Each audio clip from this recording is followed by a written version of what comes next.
আলহামদুলিল্লাহি রাব্বিল আলামিন ওয়াসসালাতু ওয়াসসালামু আলা আশরাফিল আম্বিয়াই ওয়াল মুরসালিন আম্মা বা'দ। কত মানুষ আছে যারা নিয়মিত তাহাজ্জুদ পড়তেন, কিন্তু তার মাঝে উদাসীনতা আসলো। সে নিজেকে বলল, আজকে তাহাজ্জুদ পড়তে মন চাচ্ছে না, আজকে কিয়ামুল লাইল থাকুক। এরপর তার এভাবে নিয়মিত তাহাজ্জুদ বাদ যেতে লাগলো। একটা সময় অবস্থা এমন হলো, তাহাজ্জুদ আর পড়াই হচ্ছে না। এরপর সে নিজেকে এ বলে প্রবোধ দিল যে তাহাজ্জুদ না পড়া হোক, ফজরটা তো জামাতে পড়া হচ্ছে, সময় মতো ওঠা হচ্ছে। কয়দিন পর সেটাতেও সমস্যা দেখা দিল। তাহাজ্জুদ পড়া বাদ গেল, জামাতের সাথে ফজরটাও পড়া বাদ গেল। এখন সে নিজেকে প্রবোধ দিচ্ছে এই বলে যে সূর্য ওঠার আগে তো ওঠা হয়, বাসায় বসে হলো ফজরের সালাদটা তো ওয়াক্তের মধ্যে আদায় করা হয়, যা হোক এতেই তো চলে। দেখা গেল কেউ নিয়মিত এক পারা করে কোরআন তেলাওয়াত করতেন, কিন্তু তা আধা পারা হয়ে গেল। এরপর সেটা থেকেও কমতে কমতে এখন আর কোরআন মাজিদ ধরাই হয় না।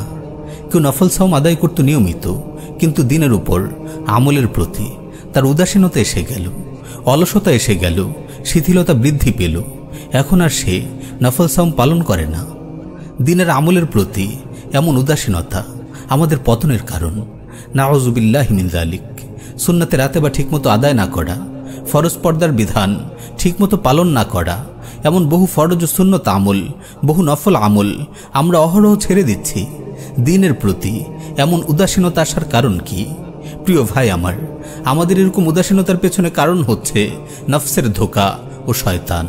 আল্লাহ তাআলা ইরশাদ করছেন, ইন্নামা ইউরিদুশ শাইতানু আন ইউকিআ বাইনাকুমুল আদাওয়াতা ওয়াল বাগযাআ ফিল খামরি ওয়াল মাইসির ওয়া ইয়াসুদ্দাকুম আন যিকরিল্লাহ ওয়া আনিস সালাহ।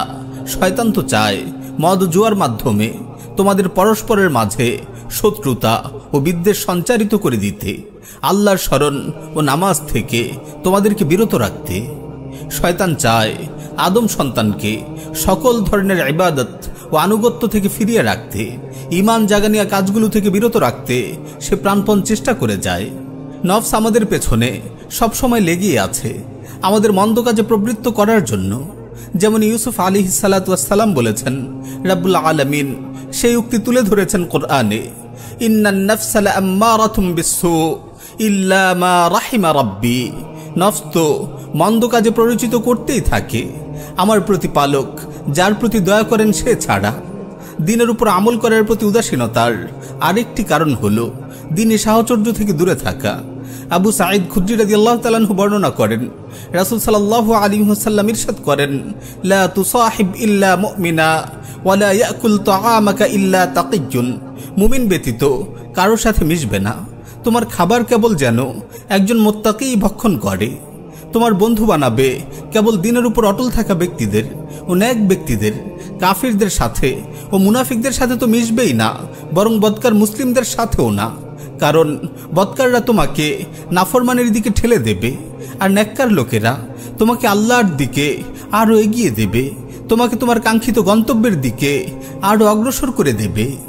হাসান আল বসরি রাহিমাহুল্লাহ বলেন, আমার কাছে আমার দিনী ভাইয়েরা পরিবারের চেয়ে বেশি প্রিয়, কারণ পরিবার দুনিয়ার কথা স্মরণ করিয়ে দেয়, আর ভাইয়েরা আখিরাতের কথা স্মরণ করায়।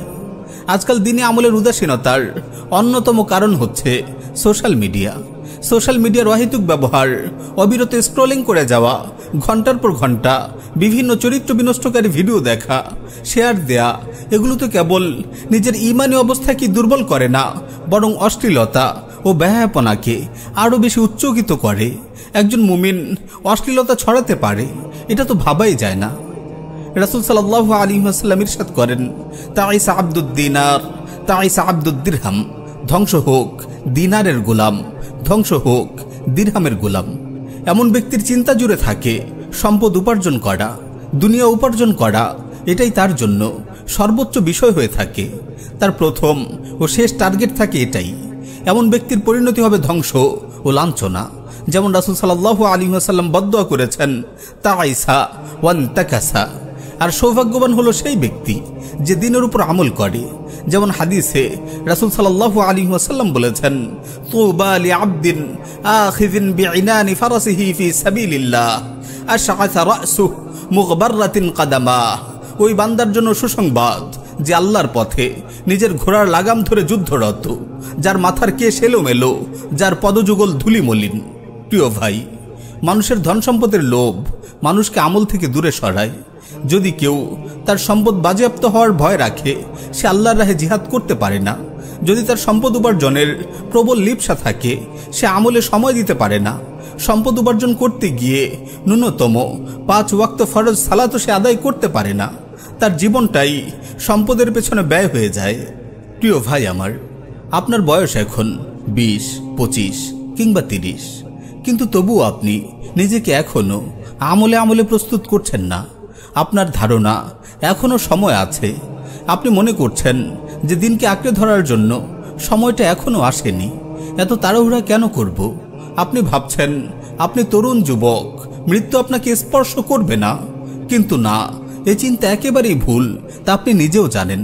তাই আপনাকে বলবো, আসুন, মৃত্যু খুবই নিকটে, আমি তা জানি। এবার আমার এই জানাটা আমার অন্তরে প্রসারিত করি। অন্তর হয়তো মানতে চাইবে না, তবে আমি কিছুক্ষণের জন্য চোখ বন্ধ করি, মনে মনে নিজেকে কবরে কল্পনা করি।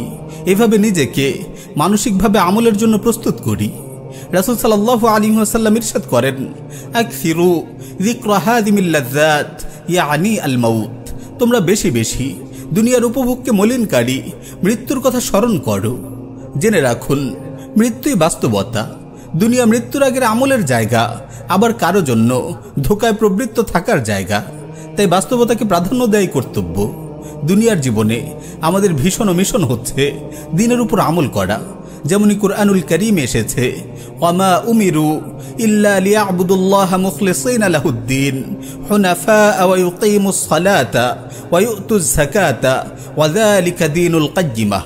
তাদেরকে ছাড়া অন্য কোনো হুকুমই দেওয়া হয়নি যে তারা আল্লাহর ইবাদত করবে খাঁটি মনে, একনিষ্ঠভাবে তার আনুগত্যের মাধ্যমে।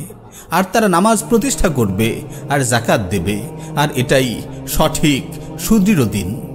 মুআজ বিন জাবাল রাদিয়াল্লাহু তাআলা আনহু বলেন, রাসূল সাল্লাল্লাহু আলাইহি ওয়াসাল্লাম তার হাত ধরে বললেন, ইয়া মুআজ, ওয়াল্লাহি ইন্নী লা উহিব্বুক, ওয়াল্লাহি ইন্নী লা উহিব্বুক। হে মুআজ, আল্লাহর কসম, নিশ্চয়ই আমি তোমাকে ভালোবাসি। আল্লাহর কসম, নিশ্চয়ই আমি তোমাকে ভালোবাসি। এরপর বললেন, হে মুআজ, আমি তোমাকে ওসিয়ত করছি, এই নির্দেশ করছি যে প্রত্যেক সালাতের পরে তুমি সব সময় এই দোয়া পড়বে, কখনো এই দোয়া ছাড়বে না। দোয়াটি হলো, আল্লাহুম্মা আইন্নি আলা যিকরিক ওয়া শুকরিক ওয়া হুসনি ইবাদাতিক।